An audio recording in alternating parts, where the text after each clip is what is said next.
Bienvenidos, buenos días, buenas tardes, cuando sé que está participando. Gracias otra vez por tomar su tiempo para estar con nosotros. Los que tienen nuestro himnario, les invito a buscar el himno número 10. Vamos a empezar con unos 2 himnos para preparar nuestros corazones y también para alabar al Señor. El himno número 10 en nuestros himnarios: Te loamos, oh Dios, con unánime voz.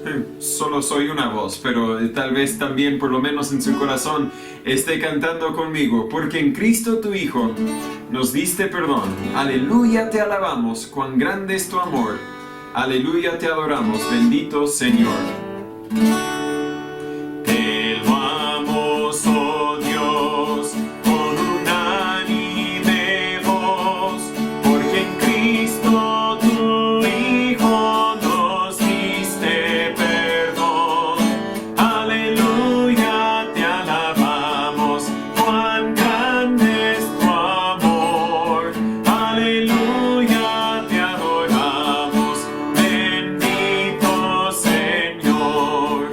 Te loamos, Jesús, que en tu trono de luz has dejado al venir y morir en la cruz. Aleluya, te alabamos, cuán grande es tu amor.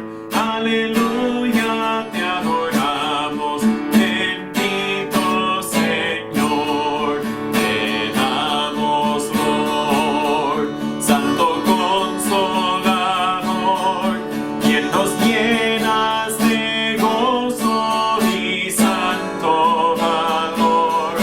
Aleluya, te alabamos, cuán grande es tu amor. Aleluya, te adoramos, bendito Señor. Unidos loar a la gran Trinidad, que es la fuente de gracia, virtud y verdad. Aleluya, te alabamos, cuán grande es tu amor. Aleluya, te adoramos, bendito Señor.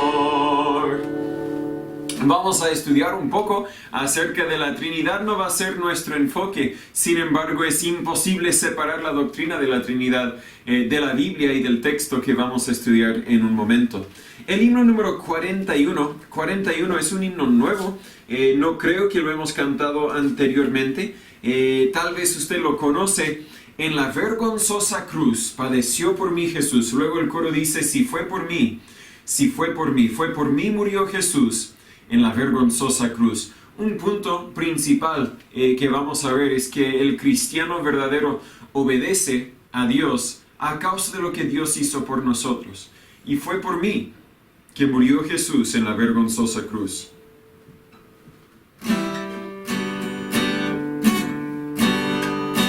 En la vergonzosa cruz padeció por mí Jesús, por la sangre que vertió, mis pecados él expió, lavará de todo mal ese rojo manantial. El que abrió por mí Jesús en la vergonzosa cruz. Si fue por mí,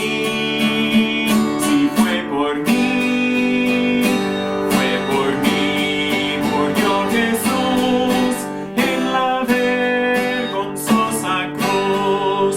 Oh, qué amor, qué inmenso amor reveló mi Salvador. La maldad que hice yo al suplicio le llevó. Ahora a ti mi todo doy, cuerpo y alma tuyo soy. Mientras permanezca aquí, hazme siempre fiel a ti. Si fue por mí,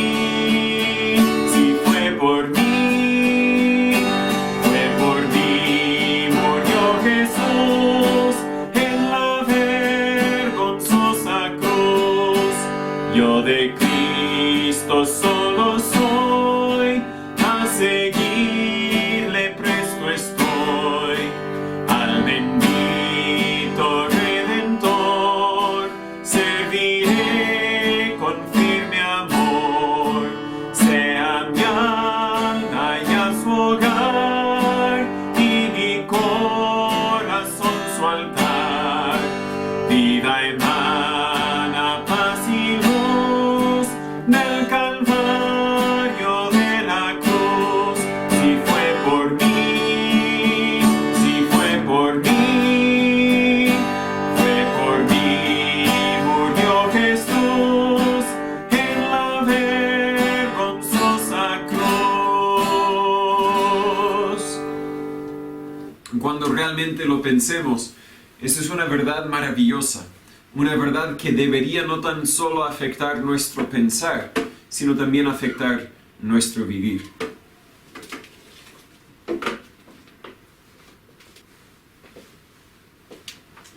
Muy bien, les invito ahora a tomar sus Biblias y buscar el libro de Primera de Juan, capítulo 3.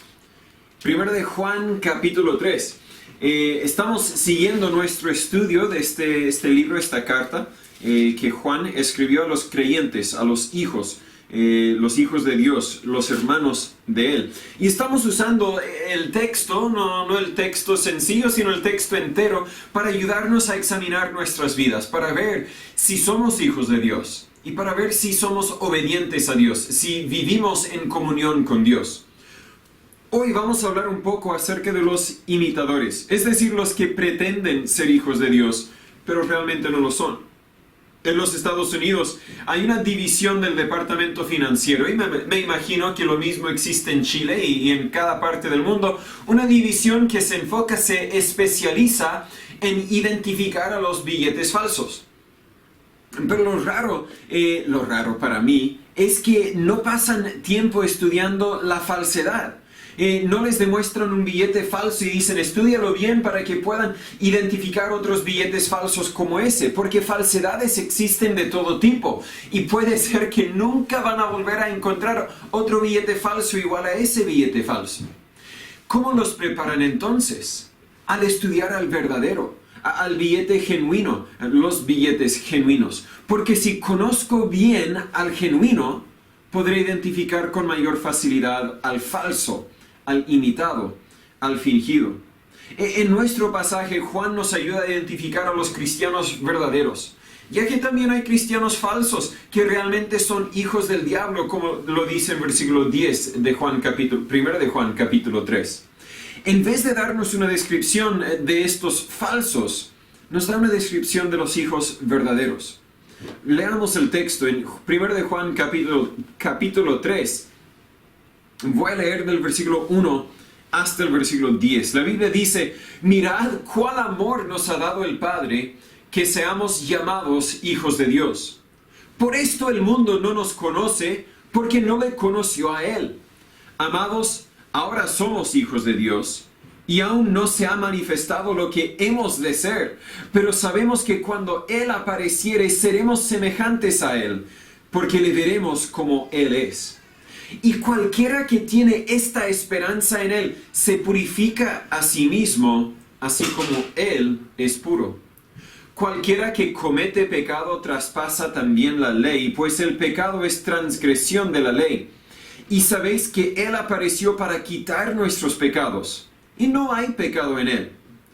Todo aquel que permanece en Él no peca.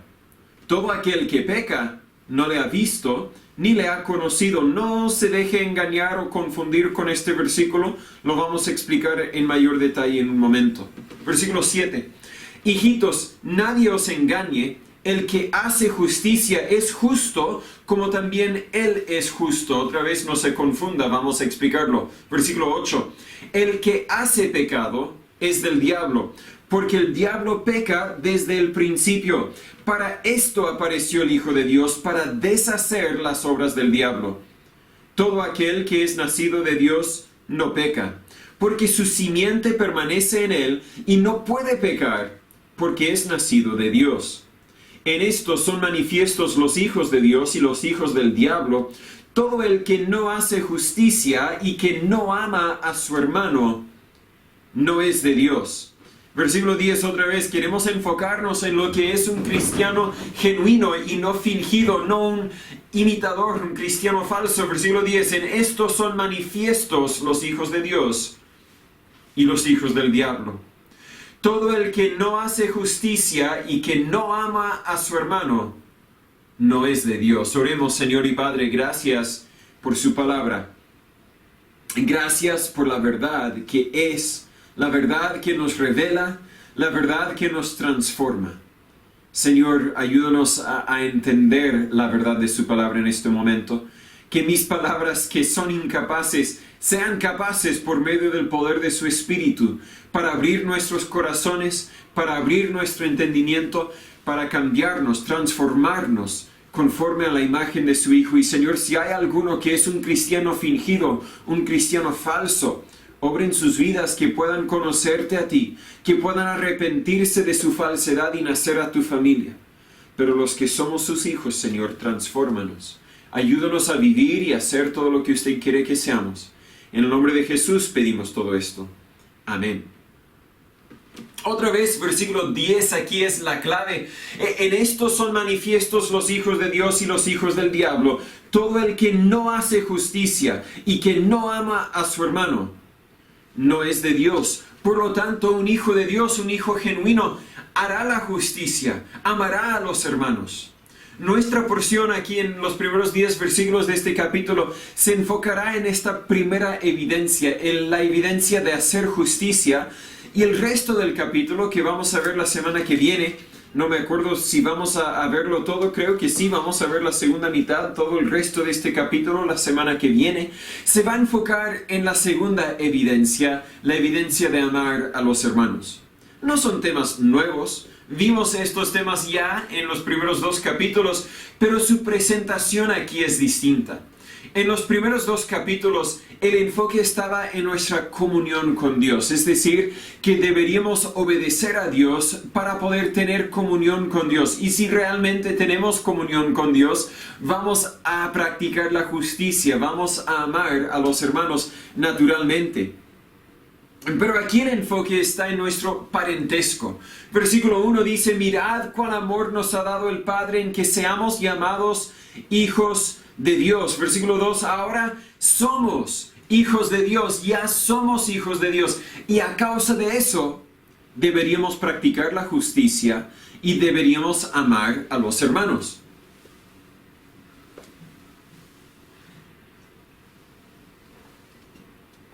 La clave en estos últimos capítulos 3, 4 y 5, es el ser nacido de Dios. En capítulo 2, versículo 29, sabed también que todo el que hace justicia es nacido de Él. Ese versículo fue la transición del enfoque de los primeros 2 capítulos al enfoque de los últimos 3 capítulos de 1 de Juan. También capítulo 3, versículo 9, porque, todo aquel que es nacido de Dios no peca. Capítulo 4, versículo 7 dice, amados, amémonos unos a otros porque el amor es de Dios. Todo el que ama es nacido de Dios y conoce a Dios. Capítulo 5, versículo 1, todo aquel que cree que Jesús es el Cristo es nacido de Dios. Capítulo 5, versículo 4, porque todo lo que es nacido de Dios vence al mundo. Capítulo 4, versículo 18, sabemos que cualquiera que es nacido de Dios no peca. El enfoque entonces en estos últimos 3 capítulos es el ser nacido de Dios. La pregunta importante para ti viene siendo, ¿eres nacido de Dios? ¿Has nacido a la familia de Dios? No se confunda con versículos 6 y versículo 9 de nuestro texto. Y lo vemos repetido también en capítulo 4 y capítulo 5. Lo que se traduce aquí, no peca. Todo aquel que permanece en él, versículo 6, no peca. Versículo 9, todo aquel que es nacido de Dios no peca. Esto quiere decir no peca habitualmente o no practica el pecado. Ya vimos en capítulo 1 de versículos 8 al 10 que el cristiano verdadero sigue pecando. El cristiano verdadero todavía, si no pecara, no tendría por qué confesar sus pecados para que Dios, quien es fiel y justo, pueda perdonarnos y limpiarnos de toda maldad. No, el cristiano verdadero peca todavía, pero no debería tener el hábito de pecar. Podríamos decir que el bebé gatea, ¿cierto? Pero el niño ya no gatea. El adulto ya no gatea. Eso no quiere decir que si yo gateo, y de vez en cuando lo hago cuando estoy jugando con los niños, me he vuelto a ser bebé. Guagua. No. Quiere decir simplemente que el niño o el adulto ya no tiene el hábito de gatear, aunque de vez en cuando va a gatear. También el cristiano, el que es nacido de Dios, ya no tiene el hábito de pecar, aunque de vez en cuando va a pecar.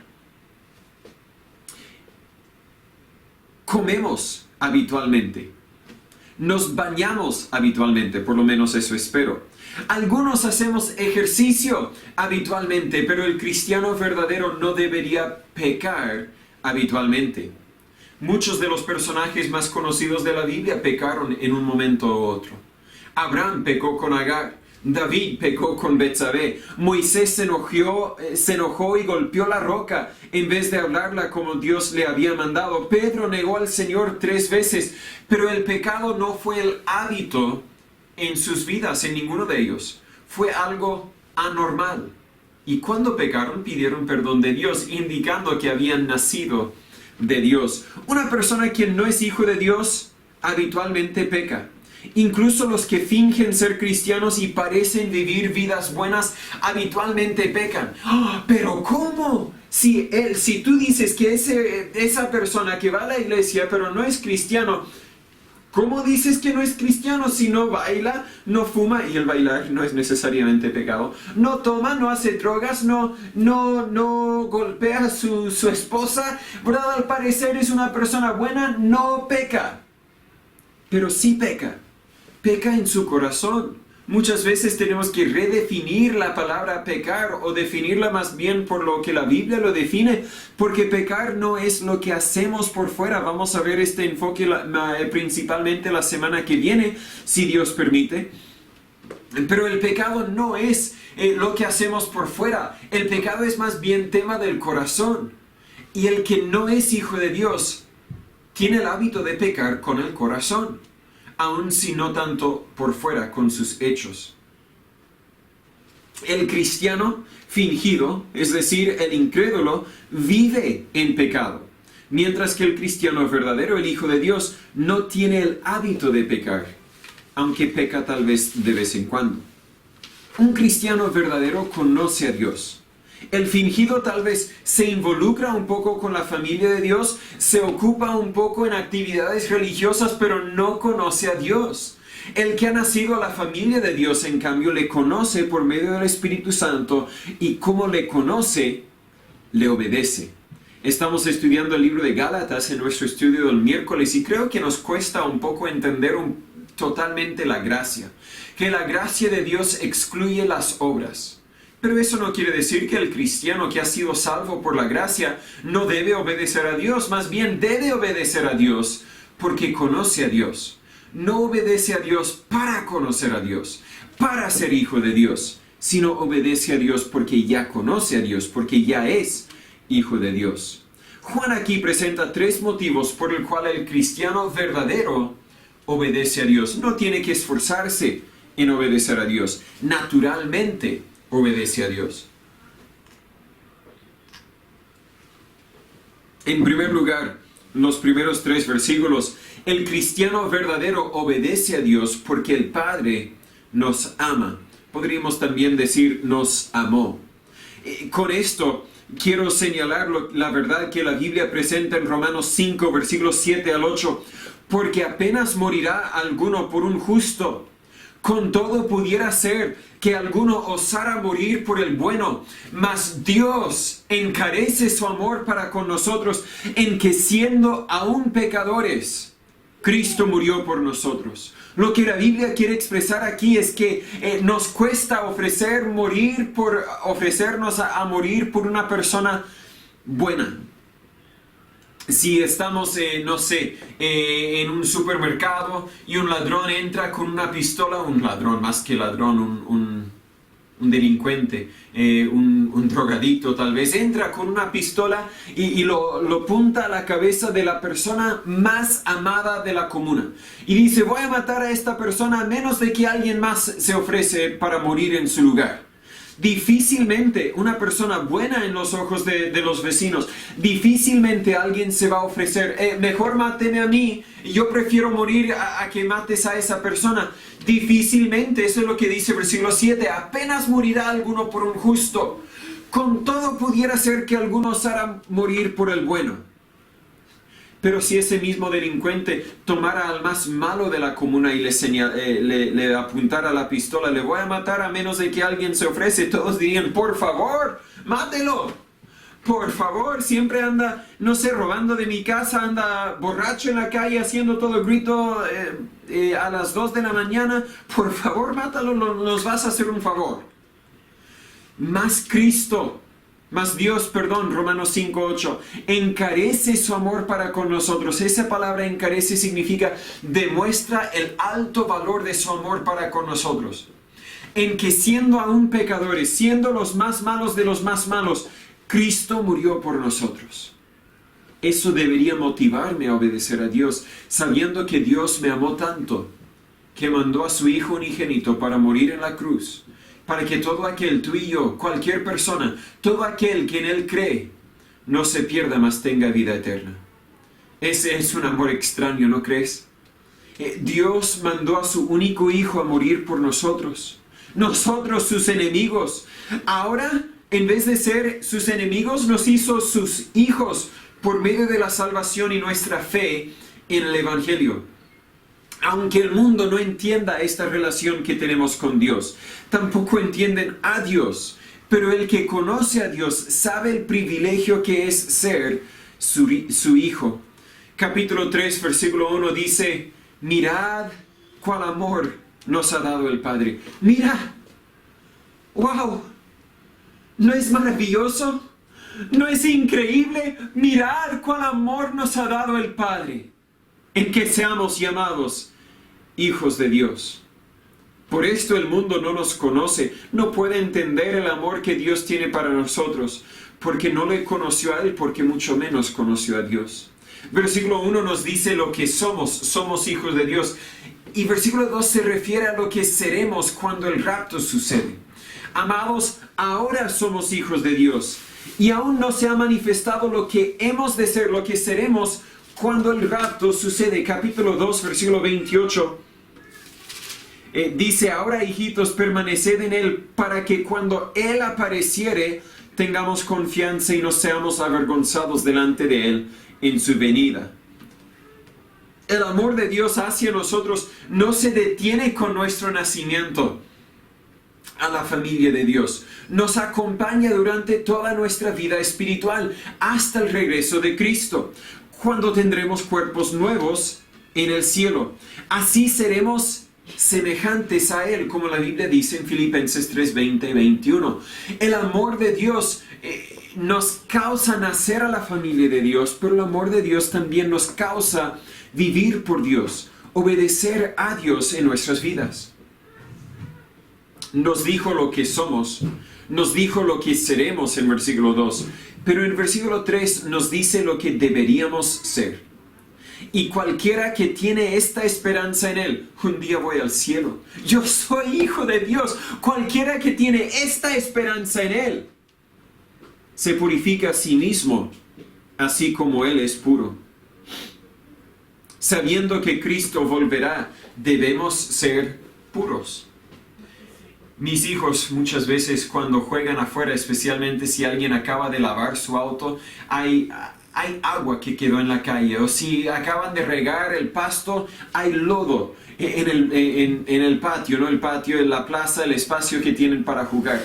Y mis hijos no han aprendido que yo no quiero verlos sucios. Mis hijos ven ese lodo y dicen, voy a jugar en ese lodo. Han aprendido un poco, porque ahora no se echan el lodo a la cara, por lo menos. Pero sus manos, sucios. A veces también hasta se pintan la ropa sucia. Espero que llegue el momento cuando ellos se dan cuenta, oh, aunque ahora estoy lejos de mi papá, voy a tener que volver a mi papá y él no va a estar contento si estoy sucio. Espero que un día aprendan, debo mantenerme un poco más limpio. Mi esposa no le molesta tanto si están sucios, dicen, eso se limpia fácilmente. Y yo le digo, bien, tú límpialos, porque yo no quiero tocarlos cuando están así de sucios. También con Dios, el cristiano debería darse cuenta, oh, yo no debería ensuciarme con el pecado, porque un día voy a volver a ver a mi papá. Voy a volver a ver a Dios. Y eso debería motivarme a purificarme, a vivir una vida pura, así como Dios es puro. El amor de Dios envió a Jesús a morir por nosotros, para que nosotros pudiéramos ser hijos de Él. El amor de Dios nos acompaña hasta que lleguemos al cielo, y el amor de Dios debería motivarnos a vivir vidas puras. El incrédulo que peca. Note esto bien, tal vez voy a compartir un dicho del sermón, porque es un buen dicho. El incrédulo que peca, peca contra el Creador, pero el cristiano que peca, peca contra su Padre. El incrédulo que peca, peca contra la ley, pero el cristiano peca contra el amor. Por lo tanto, claro, el pecado del incrédulo es grave, pero el pecado del cristiano es aún más grave. Espero que explico la idea, lo repito una vez más. El incrédulo que peca, peca contra el Creador, pero el cristiano que peca, peca contra su Padre, y esa es una relación más íntima. Por lo tanto, el dolor que infligimos es un dolor más severo, más profundo. El incrédulo que peca, peca contra la ley, pero el cristiano que peca, lo hace contra el amor de Dios. Cuando la Biblia habla del temor de Jehová, no se refiere a que los cristianos vivimos aterrorizados, sino que respetamos a nuestro Padre Dios y no vamos a abusar su paciencia o desobedecerla intencionalmente a causa de esa relación especial, esa relación íntima que tenemos con Él. Un grupo de adolescentes estaban celebrando un cumpleaños, y después de un tiempo uno propuso que salieran a un lugar. Una de esas jóvenes sabía que su papá no le daría permiso para ir a ese lugar. Entonces ella dijo, prefiero si ustedes van a ir, mejor me lleven a la casa primero. Y uno dijo, ¿qué? ¿Temes que tu papá te va a golpear, te va a lastimar, te va a herir cuando llegas a la casa si vas a ese lugar? Y ella dijo, no, temo que yo le voy a lastimar a él. Y esa es la relación que el cristiano debería tener con nuestro Padre Dios. No, yo no voy a pecar, no porque temo que Dios me va a castigar a mí, me va a causar dolor a mí, sino que temo que mis acciones van a causar dolor a Él. Un hijo verdadero entiende el amor del Padre y no quiere pecar a causa de ese amor.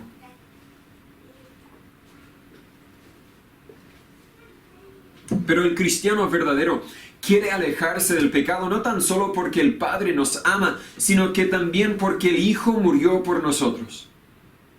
El enfoque ahora cambia de la apariencia futura de Jesús, en versículos 4 al 8, a su primera venida en el pasado, versículo 5, y sabéis que Él apareció para quitar nuestros pecados, ya apareció. Murió para quitar nuestros pecados y para destruir las obras del diablo, en versículos 7 al 8. Si un hijo de Dios peca, por lo tanto, no comprende o no aprecia lo que Jesús hizo por él en la cruz. ¿Qué hizo Jesús al morir en la cruz? Bueno, primero murió para quitar nuestros pecados. Hay muchas definiciones del pecado. Romanos 14:23 dice, todo lo que no es de fe es pecado. En Proverbios 24:9, el pensamiento del necio es pecado. En Santiago 4:17, al que sabe hacer lo bueno y no lo hace, le es pecado. En 1 de Juan 5:17, toda maldad es pecado. Pero esta epístola define al pecado como el desafío, el hacer lo que no debo hacer, en desafío, en rebeldía a Dios. Pero aquí el enfoque no está en los pecados. El enfoque está en el pecado. Versículo 4 dice, pues el pecado es transgresión de la ley. Y luego en versículo 6, todo aquel que peca. No dice los pecados, sino en el pecado. Los pecados son el fruto, las acciones tal vez, pero el pecado es la raíz. El pecado de la rebeldía a Dios. Yo voy a vivir mi vida como yo quiero. Nadie me va a mandar porque yo soy el que me da órdenes. Y aunque Dios es amor, tiene reglas y restricciones para su familia. Para sus hijos, lo que quiero decir con su familia. Capítulo 2, versículo 3, si guardamos sus mandamientos. Capítulo 3, versículo 22, porque guardamos sus mandamientos. Capítulo 5, versículo 2, cuando amamos a Dios y guardamos sus mandamientos. Tiene mandamientos. Ya no estamos en esclavitud a la ley del Antiguo Testamento porque Cristo nos libró de la ley, nos liberó de la ley, según Gálatas capítulo 5, versículos 1 al 6. Pero los hijos de Dios tampoco estamos sin ley. Pablo dijo en 1 Corintios 9, 21, no estando yo sin ley a Dios, mas bajo la ley a Cristo. Es decir, que ahora estamos bajo otra ley, no la ley del Antiguo Testamento, sino la ley del amor. El pecado es un tema de la voluntad. Si nuestra voluntad se opone a la voluntad de Dios, es rebeldía. Y la rebeldía es la raíz del pecado. Aunque acciones externas son pecado, sí, el adulterio, la homicidia, el hurto, la mentira, etc. Acciones externas son pecado, son producto de una actitud o un corazón de rebeldía. Aún los que evitan acciones pecaminosas viven en pecado del corazón si no son hijos de Dios. ¿Por qué? Porque viven en rebeldía al Evangelio. Viven sus vidas diciendo, no, yo no necesito la salvación, yo soy suficiente bueno, suficiente religioso, suficiente limpio, no sé qué es lo que usan para justificarse, pero viven en rebeldía al Evangelio de Cristo, entonces viven en pecado. Es imposible para el que no es hijo de Dios no pecar. Vive cada día en pecado, en rebeldía al Evangelio. Juanito se paró en clase porque quería ver a los perros que estaban jugando en el patio fuera del colegio. El profesor le dijo, Juanito, siéntate. Se sentó tal vez, pero 5 segundos después se paró para mirarlos otra vez. Yo tenía algunos alumnos como Juanito. El profesor, Juanito, siéntate. No, profesor, quiero mirar. Pero te dije que te sentaras. Pero profesor, Juanito, siéntate ahora. Se sentó. Estoy sentado por fuera, pero por dentro sigo parado. ¿Qué es lo que Juanito estaba expresando? Que en su corazón todavía quería estar parado. Y muchas veces, especialmente los que no somos hijos de Dios, tal vez por fuera nos portamos bien, tal vez por fuera hacen lo que deberían hacer y no hacen lo que no deberían hacer para imitar, para fingir ser buen cristiano. Pero en su corazón están pecando. En su corazón viven en rebeldía a Dios. Y ese es el pecado. Pero cuando uno nace a la familia de Dios, ya no puede practicar la rebeldía. En primer lugar, Jesús era sin pecado. Versículo 4, versículo 5, no hay pecado en Él. Entonces, uno que permanece en Jesús, naturalmente vamos a ser como Él. No vamos a pecar, tener el hábito de pecar. Pero más que eso, Jesús murió para remover nuestros pecados.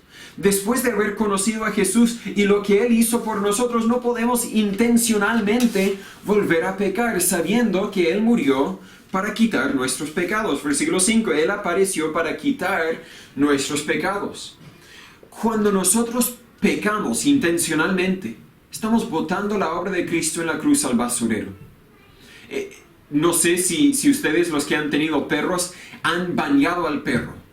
lo bañan, ¿verdad? Y es gran labor bañar a algunos perros porque no les gusta estar mojados, quieren jugar con el agua, etc. Y al final yo me quedo más sucio que el perro.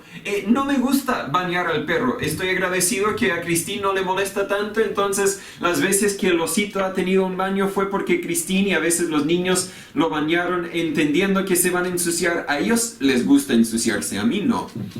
No sé qué indica eso de su espiritualidad, no, estoy jugando una broma. Pero después de bañar al perro, ¿qué hace el perro? Corre al lodo, corre a la tierra y se enreda en esa tierra. Al tiro quiere ensuciarse. Y al hacer eso, deshace la obra de nosotros, o de mi esposa y mis hijos, al bañarlo. El cristiano que intencionalmente peca, busca deshacer lo que Cristo hizo por él. Lo bueno es que no puede deshacerse de su salvación, pero puede deshacerse de la pureza, el lavamiento que Jesús hizo en su vida. Por eso Pedro llamó a los tales, los que pecan intencionalmente, enemigos de la cruz de Cristo. ¿Dije Pedro?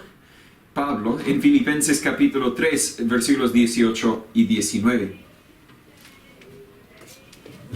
Versículo 6 de nuestro texto dice: todo aquel que permanece en él no peca. Permanecer es una palabra favorita de Juan que habíamos conversado antes. Significa estar en comunión con y no dejar que nada intervenga en nuestra relación con Dios. El hecho de que yo soy hijo de Dios me trae a unión con Cristo, pero mi obediencia me trae a comunión con Él. Lo digo otra vez, el hecho de que nazco a la familia de Dios me trae en unión con Cristo. Ahora soy parte de la familia de Dios, pero mi obediencia me trae a comunión con Él. Esta comunión con Cristo me guarda de pecados intencionales. En cambio, el que intencionalmente y habitualmente peca, está demostrando que no conoce a Cristo, mucho menos permanece en Él. Es un fingido, es un imitador, es un cristiano falso. Aunque es maravilloso que Cristo nos rescató del juicio cuando murió en la cruz, hizo mucho más que eso. Rompió la cadena del pecado en nuestras vidas. En el Evangelio yo me muero y ahora Cristo vive. Si me someto a Él, el pecado ya no reinará en mi vida, sino Cristo vivirá por medio de mí. Si uno realmente es hijo de Dios, encontrará que tiene la victoria sobre el pecado habitual. En cambio, si uno intencionalmente peca y vuelve a pecar y casi nunca evita el pecado, está demostrando que no es hijo de Dios. Pero Cristo no tan solo murió para quitar nuestros pecados, sino también murió para destruir o deshacer las obras del diablo, en versículos 7 y 8. Versículo 8 especialmente dice: el que hace pecado es del diablo, porque el diablo peca desde el principio. Para esto apareció el Hijo de Dios, para deshacer las obras del pecado, las obras del diablo. En versículo 5, apareció para quitar nuestros pecados. En versículo 8, apareció para deshacer las obras del diablo. La lógica aquí es clara y sencilla. Si uno pertenece a Dios, obedecerá a Dios. Pero si uno pertenece al diablo, es hijo del diablo, obedecerá al diablo. El objetivo principal del diablo es y siempre ha sido oponerse a Dios y la voluntad de Dios y el pueblo de Dios. Hay un constante conflicto entre Cristo, quien nunca pecó, y Satanás, quien comete puro pecado, no puede dejar de pecar. Satanás, entiende conmigo, es un ser creado. La Biblia nos dice que fue uno de los ángeles de Dios hasta que se rebeló contra Dios. Pero no es Dios. Quería ser igual a Dios, pero no es Dios. Aunque fue creado sin pecado, su naturaleza presente, el hecho de que no puede dejar de pecar, es resultado de su rebeldía en contra de Dios. Pero tampoco es como Dios. No es omnipresente, no es omnipotente, tampoco es omnisciente. Pero tampoco a la vez no lo menosprecies. Aunque no es omnipotente, tiene mucho poder. Y con la ayuda de sus demonios puede operar en muchos diversos lugares a la misma vez, aunque no es omnipresente. No es omnisciente, pero sabe mucho también. No digamos que es tonto, que es incapaz. No, el diablo es muy capaz. Es más capaz que nosotros. Pero mayor es el que está en nosotros que el que está en el mundo. La Biblia nos dice en 1 de Juan. Satanás es un rebelde. Pero Jesús fue obediente hasta la muerte. La Biblia dice en Filipenses 2:8.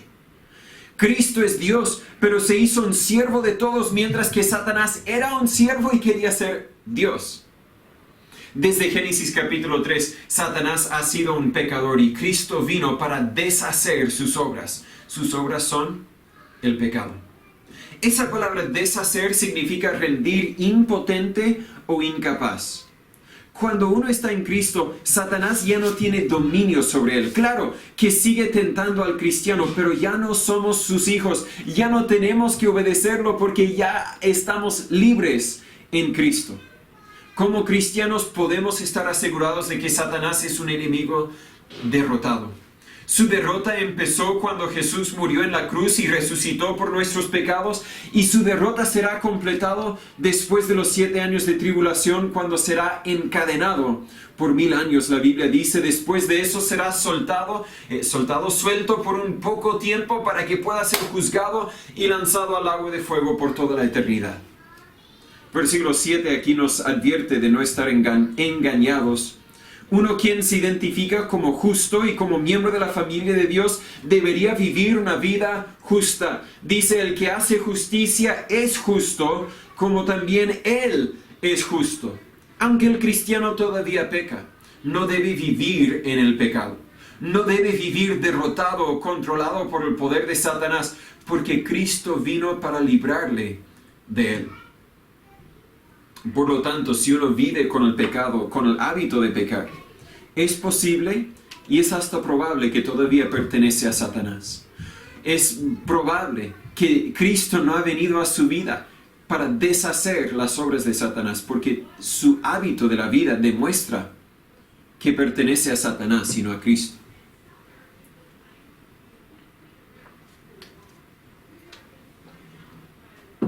El cristiano verdadero entonces obedece a Dios porque el amor del Padre, Dios el Padre nos amó.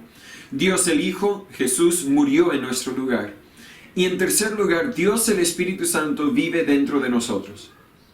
En versículo 9 dice, todo aquel que es nacido de Dios no peca porque su simiente permanece en él y no puede pecar porque es nacido de Dios. También podríamos leer versículo 10. Ahora usted dice, pero pastor, el Espíritu Santo no es mencionado aquí. Claro, Espíritu Santo no aparece, pero simiente está hablando del Espíritu Santo. El Espíritu Santo es esa simiente que permanece en el cristiano. El Espíritu Santo nos hace nacer a la familia de Dios y nos da la naturaleza o el ADN del Padre. Tal como la simiente humana, también podríamos decirlo la esperma humana. Entonces, al hablar de la simiente que permanece en él, estamos hablando del Espíritu Santo. Segunda de Pedro 1:4, la Biblia dice, por medio de las cuales nos ha dado preciosas y grandísimas promesas, para que por ellas fueseis hechos participantes de la naturaleza divina, habiendo huido de la corrupción que hay en el mundo por la concupiscencia. Fueseis hechos participantes de la naturaleza divina. Cuando un cristiano nace a la familia de Dios, recibe una posición nueva en los ojos de Dios. Ahora es aceptado y declarado justo en los ojos de Dios. Esa declaración nunca cambia. Es su santificación posicional en Cristo. Y también es santificado por Dios. Es apartado del mundo y del pecado para Dios y su justicia perfecta. Hay una santificación personal que es instantánea, una santificación posicional que es instantánea, soy hijo de Dios, pero también hay una santificación personal o práctica, que es un proceso y producto de la obra del Espíritu Santo obrando en nuestras vidas. Es decir, cuando yo nací, si usted es hijo de Dios, cuando usted nació a la familia de Dios, usted es un hijo de Dios posicionalmente. Pero hay una santificación, al ser un hijo de Dios, usted ha sido apartado de los hijos del diablo. Ahora pertenece a otro grupo. Pero hay otra santificación práctica, personal, que es un proceso de Dios quitando el pecado de tu vida.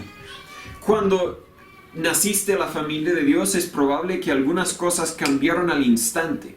Pero es también probable que otros pecados tomaron tiempo para que Dios obrara en tu vida y te demostrara, mire, eso es pecado.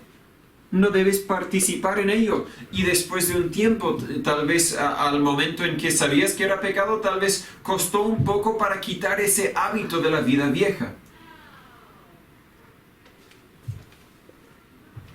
Pero esa es la santificación personal.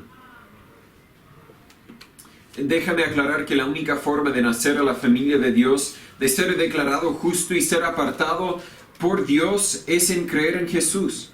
1 de Juan 5:1 dice, todo aquel que cree que Jesús es el Cristo es nacido de Dios.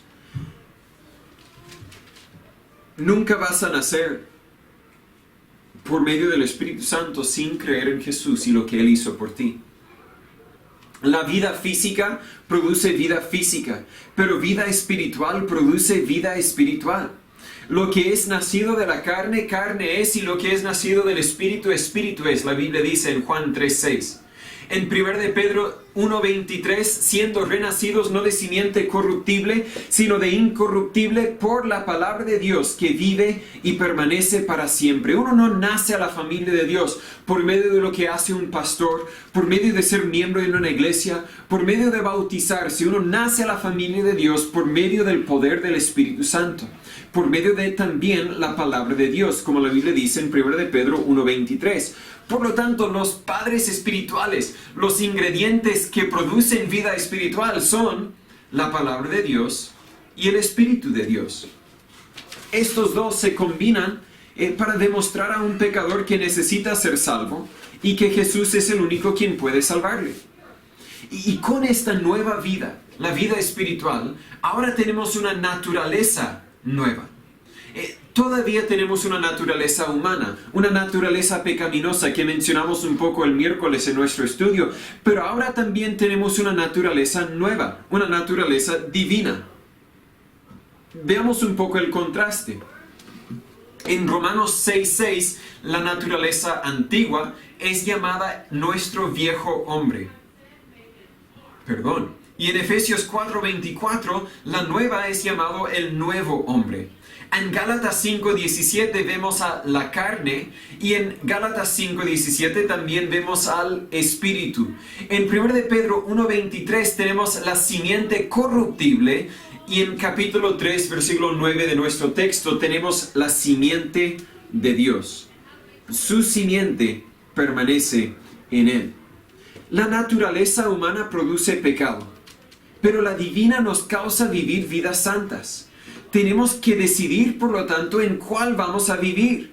¿Vamos a vivir según la naturaleza antigua o según la nueva?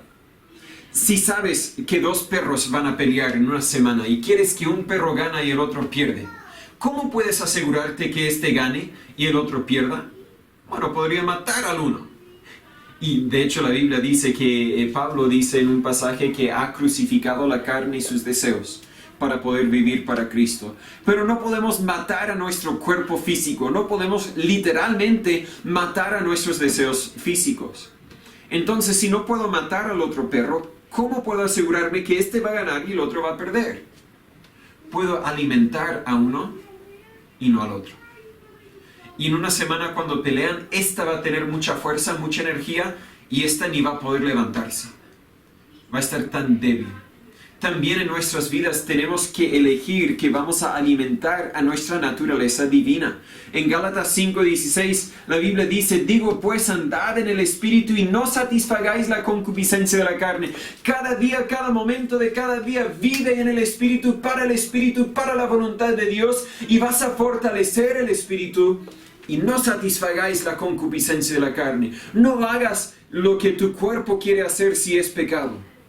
Vive para Cristo, la honra, la gloria de Dios. En Santiago 1:13 al 15 la Biblia dice, cuando uno es tentado, no diga que es tentado de parte de Dios, podríamos decir de parte de su naturaleza divina, Porque Dios no puede ser tentado con el mal, ni Él tienta a nadie, sino que cada uno es tentado cuando de su propia concupiscencia, esa carne, el viejo hombre, de su propia concupiscencia es atraído y seducido. Y la concupiscencia, cuando ha concebido, da luz al pecado, y el pecado siendo consumado engendra muerte. No hay nada pecaminoso en nuestras necesidades físicas e incluso son deseos naturales. Pero la tentación surge cuando consideramos satisfacer esos deseos de una forma que Dios haya prohibido. No es pecado tener hambre, pero la glotonería es pecado. Es pecado satisfacer esa hambre de una forma que Dios haya prohibido. Algunos justifican robar. Bueno, es que tengo hambre, mi familia tiene hambre, entonces me es justificado robar. No. Es natural tener hambre y no es pecado buscar cómo cumplir con esa necesidad de comer, pero es pecado cuando buscamos cumplirlo fuera de los límites que Dios ha establecido. De hecho, esa fue la primera tentación que Satanás envió a Jesús en Mateo capítulo 4. Jesús, has estado en ayuno por 40 días, si no me equivoco. Sé que tienes hambre, convierte estas piedras en pan y vas a tener que comer. No hay nada malo en comer pan. Amén, gloria a Dios. Pero hay algo malo en proveer para mis necesidades físicas de una forma que Dios no ha provisto. Podríamos, creo, lo hemos conversado anteriormente, los deseos sexuales son naturales y son buenos, pero si yo busco satisfacer los deseos sexuales fuera de las reglas que Dios ha establecido, mi esposo o mi esposa, y si soy soltero, ninguno, ¿verdad? Entonces estoy pecando. Bueno, lo hemos conversado anteriormente. Si no lo hemos conversado anteriormente, está en mis notas para el otro domingo. Me confundo un poco, pero creo que lo vimos la semana pasada o antepasada. El pecado es como una infección que causa una enfermedad. Si no lo tratamos al tiro, producirá efectos negativos en nuestras vidas. Crecerá, nos debilitará y nos encontraremos sin fuerzas espirituales. También, según lo que ya leímos en Santiago 1:15, traerá la muerte física. Lo bueno es que tenemos el remedio al pecado en Cristo y la promesa de 1 de Juan 1:9. Si confesamos nuestros pecados, Él es fiel y justo para perdonar nuestros pecados y limpiarnos de toda maldad.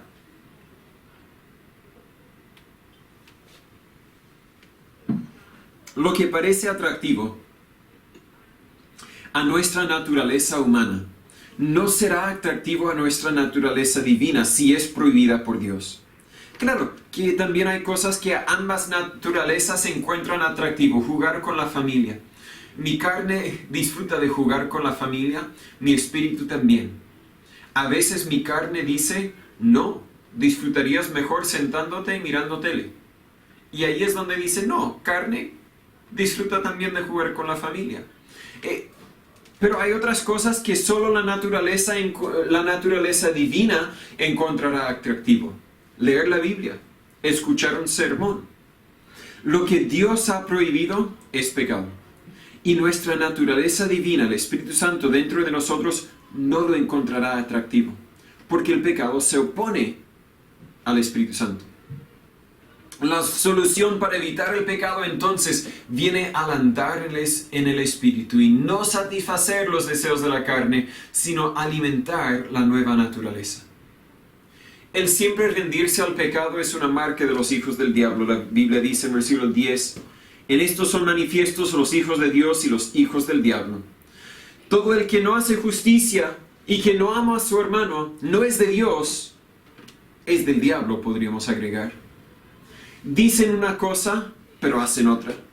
Tal como su padre el diablo, mienten. Versículo 4 de nuestro texto dice, cualquiera que comete pecado, capítulo 2, versículo 4 dice, y el que dice, yo le conozco, y no guarda sus mandamientos, el tal es mentiroso, y la verdad no está en él. Intentan engañar a los verdaderos hijos de Dios al presentarse como hijos de Dios. Pero Juan nos advierte cómo identificarlos. Versículo 7, nadie os engañe. El que hace justicia es justo, como también Él es justo. Todo el que no hace justicia, versículo 10, y no ama a su hermano, no es de Dios. Vamos a ver la semana que viene la verdad de ese último dicho, no ama a su hermano. Algunos maestros falsos en el día de Juan decían que un cristiano no tenía que preocuparse por el pecado, porque solo el cuerpo pecaba y no afectaba al espíritu. Otros decían que como el cuerpo pecaba, como el pecado es natural para el cuerpo, también tiene que ser sano.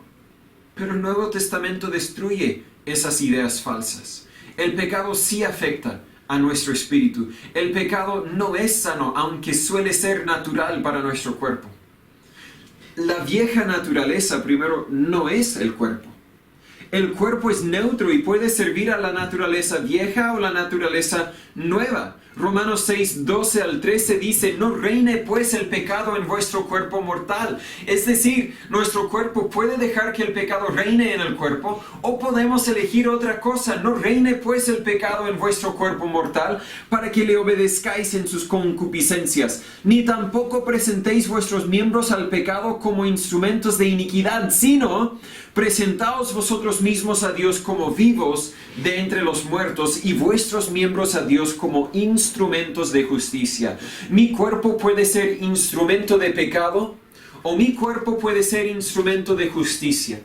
Con mi cuerpo yo puedo elegir el pecado o con mi cuerpo yo puedo elegir obedecer a Dios. El cuerpo no es pecaminoso.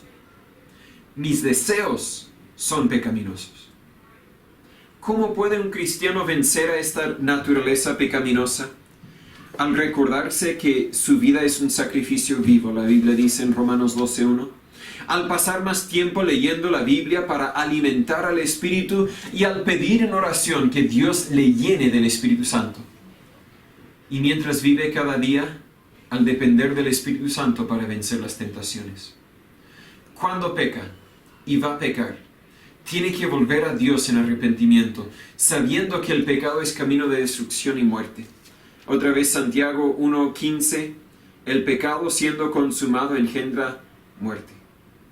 Pero acuérdese de la promesa de Dios en 1 Corintios 10:13, no os ha tomado tentación sino humana, mas fiel es Dios, que no os dejará ser tentados más de lo que podéis resistir, sino que con la tentación dará también la salida para que podéis resistir. Un creyente verdadero tiene una fuerza que naturalmente le aleja del pecado, como dos imanes positivos, naturalmente se oponen. El creyente fingido tal vez se esfuerza para evitar el pecado, pero no tiene el Espíritu Santo dentro de sí. No tiene la naturaleza divina y por lo tanto es atraído al pecado como un metal a un imán. Tal vez podrá evitar a ciertos pecados por sí solo, pero dentro de poco se encontrará atrapado por otro pecado sin cómo salir. Y acuérdese que pecado se refiere no tan solo a actos, sino también a condiciones del corazón. Pero estas cosas no fueron escritas para que nosotros pudiésemos examinar a otras personas, sino a nuestras propias vidas. Por lo tanto, te pregunto, ¿tienes naturaleza divina dentro de ti? ¿O simplemente finges ser cristiano? ¿Alimentas esa naturaleza divina al leer la Biblia, al orar, al servir a Dios? ¿O pasas demasiado tiempo alimentando la carne? ¿Ha entrado algún pecado en tu vida que haya estorbado tu comunión con Dios y con los hermanos? ¿Estás dispuesto a confesarlo y a abandonarlo? ¿Dejas que el hombre viejo controle tus pensamientos, tus deseos, tus emociones? ¿O dejas que la naturaleza divina te controle? Y cuando viene la tentación, ¿dejas que te entretenga un rato? ¿O huyes de ella? La vida real es honesta acerca de estos temas importantes. La vida real no tan solo finge evitar el pecado, sino que también realmente evita al pecado. Dios, perdónanos. Somos pecadores. Somos atraídos al pecado en nuestra naturaleza y si alimentamos la naturaleza antigua, vamos a volver a estar atraídos al pecado. Pero los que somos sus hijos, Señor, ayúdanos a alimentar el Espíritu para que la fuerza tuya nos aleje del pecado. Pero, Señor, mi mayor petición ahora es para los cristianos fingidos. Yo no sé de nuestra iglesia, pero yo sé que en muchas iglesias Hay muchos cristianos fingidos que pretenden ser hijos suyos cuando nunca lo son. Señor, si hay alguno así que ha escuchado mi voz, a alguno que cree ser hijo de Dios, pretende ser hijo de Dios, pero su vida demuestra que no lo es, obra en sus vidas, que puedan arrepentirse de su rebeldía, de su religiosidad falsa y puedan creer en Jesús. Guíanos.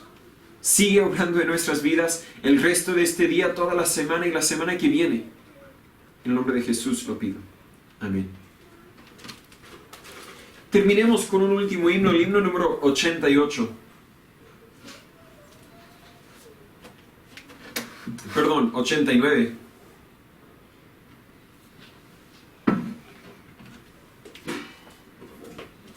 Venid, venid. Un himno nuevo.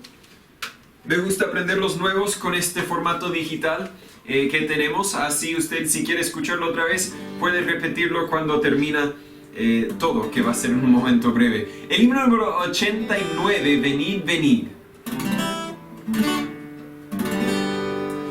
Cuán tiernamente hoy Cristo nos llama, llama a ti, a mí. Él nos espera con brazos abiertos, llama a ti, a mí.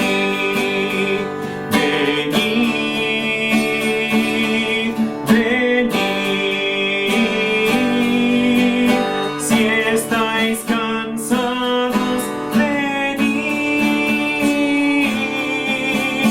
Cuán tiernamente nos está llamando, oh pecadores, venid.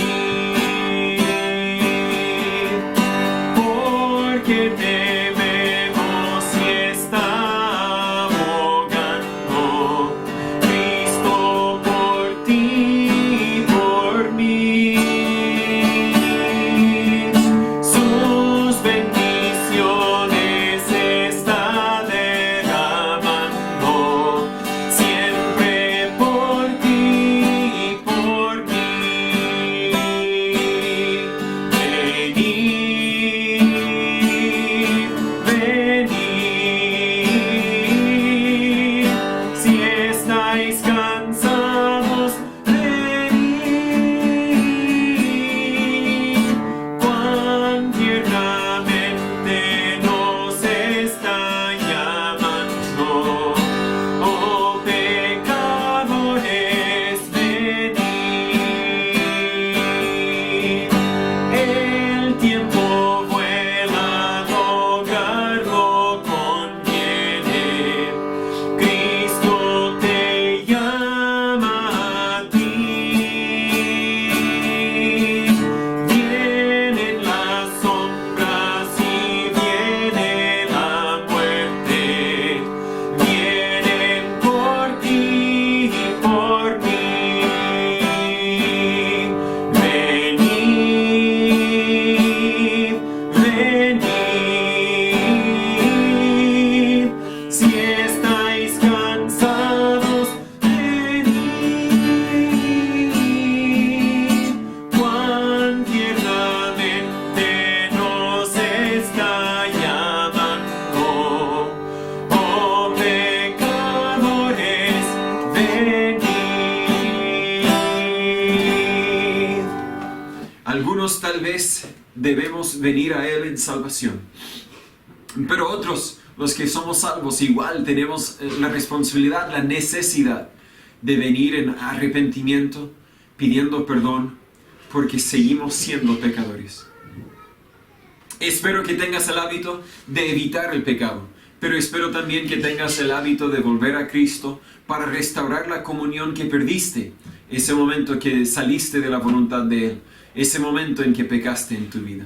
Si puedo ayudarles, siempre estamos al alcance del celular.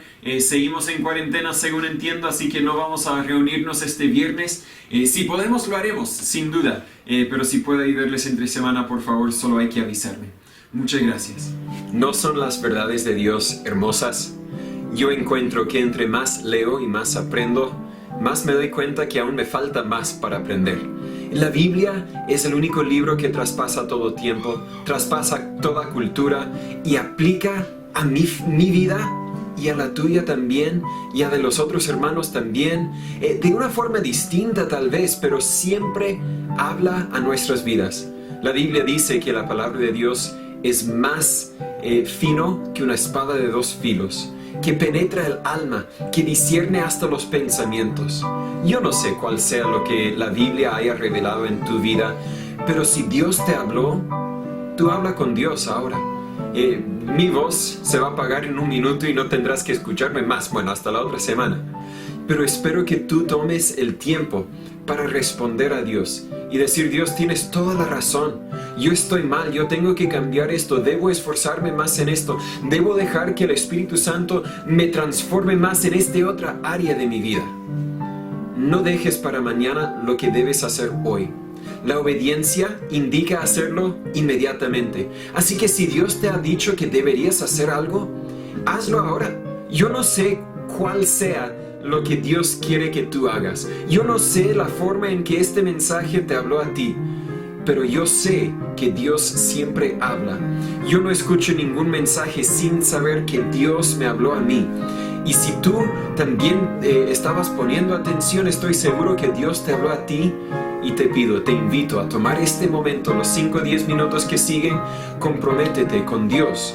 Voy a hacer lo que me mandas a hacer. Voy a cambiar ese aspecto específico de mi vida. La Biblia nos dice en 1 de Juan 1:9, si confesamos nuestros pecados, Él es fiel y justo para perdonar nuestros pecados y limpiarnos de toda maldad. Él es fiel y justo, pero nosotros tenemos que hacer nuestra parte. Tenemos que confesar los pecados. Y confesar simplemente significa admitir: Dios, tienes toda la razón. Dios, tú eres el rey y no yo. Perdóname, desde aquí en adelante voy a obedecerte. Comprométete y luego hazlo. Nunca te darás pena que hayas tomado la decisión de seguir a Cristo. Gracias.